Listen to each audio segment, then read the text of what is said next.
It's time to relax, grab a drink, pull up a chair by the hearth, and have a seat in the Skald Circle to listen to the tale of the sausage from Sweden, as told by Casimir. As a special treat, this story is being told in the style of our live in-person shows. While this means the story may not be as word for word as transcribed, we are certain you will love it. Before we begin our story, we wanted to remind you that we release new tales for free every week. Our tales are released on Wednesdays. Find out where you can hear them on our website at theskaldscircle.com.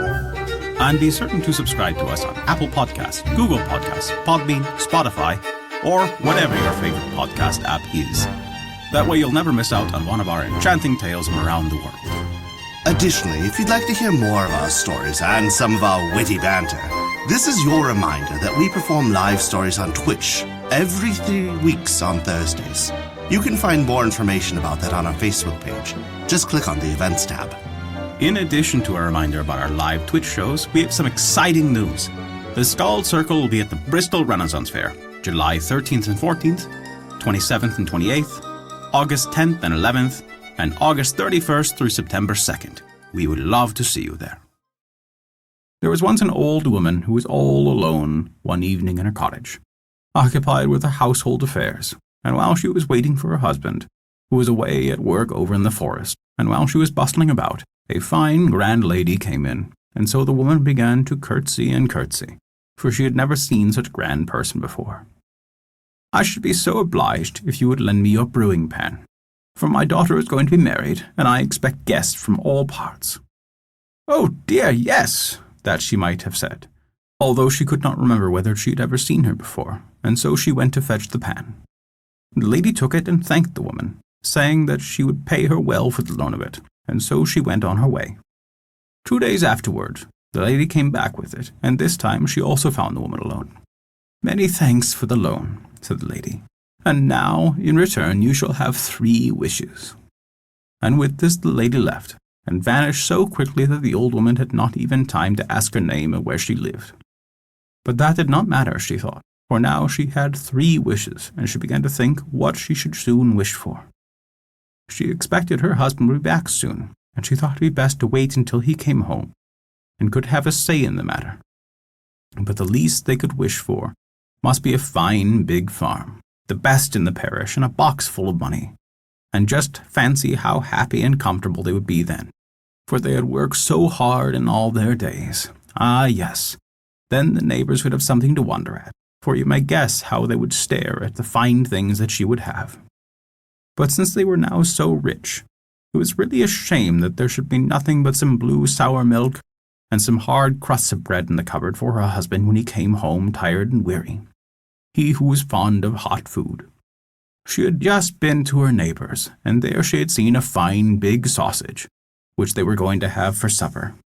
"Oh, dearie me, I wish I had that sausage here," sighed the old woman. And the next moment, a big sausage lay on the table right before her. She was just going to put it in the pan when her husband came in. "Husband, husband," cried the woman. "It's all over with her troubles and hard work now. I lent my brewing pan to a fine lady, and when she brought it back, she promised that we would have 3 wishes. And now you must help me wish for something really good, for you're so clever and hitting upon the right thing. And it's all true, for just look at the sausage which I got the moment I wished for it." "What do you mean, you silly old woman?" shouted the husband, who became angry. "Have you been wishing for such paltry things as a sausage when you might have had anything you liked in the world? I wish the sausage were sticking to your nose, since you haven't had any better sense." All at once the woman gave a cry, for sure enough, there was the sausage sticking to her nose, and she began tearing and pulling away at it, but the more she pulled, the firmer it seemed to stick, and she was not able to get it off. Oh dear," sobbed the old woman. "You don't seem to have any more sense than I, since you can wish for such ill luck. I only wanted something nice for you, and then, oh dear." And the old woman went on crying and sobbing. The husband tried, of course, to help his wife to get rid of the sausage. But for all he pulled and tugged away at it, he did not succeed, and he was nearly pulling his wife's head off her body. But they had 1 wish left, and what were they now to wish? Yes, what were they to wish? They might, of course, wish for something fine and grand, but what could they do with all the finery in the world, as long as the mistress of the house had a long sausage sticking to the end of her nose? She would never be able to show herself anywhere.